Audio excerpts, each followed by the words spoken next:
رسول اللہ صلی اللہ علیہ وآلہ وسلم نے فرمایا، قرآن کی 30 آیتوں کی ایک صورت نے ایک آدمی کی سفارش کی تو اسے بخش دیا گیا۔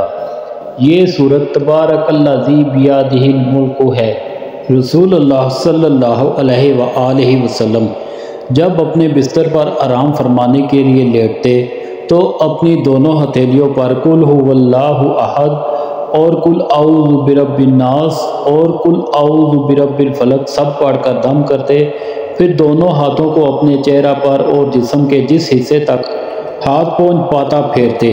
رسول اللہ صلی اللہ علیہ وآلہ وسلم نے فرمایا، تم میں سے جو شخص بھی وضو کرے اور اپنے وضو کو پورا کرے پھر یہ کہے، اشہد ان لا الہ الا اللہ وحدہ لا شریک لہ واشہد ان محمدا عبدہ ورسولہ، تو اس کے لیے جنت کے 8 دروازے کھول دیے جاتے ہیں، جس سے چاہے داخل ہو جائے۔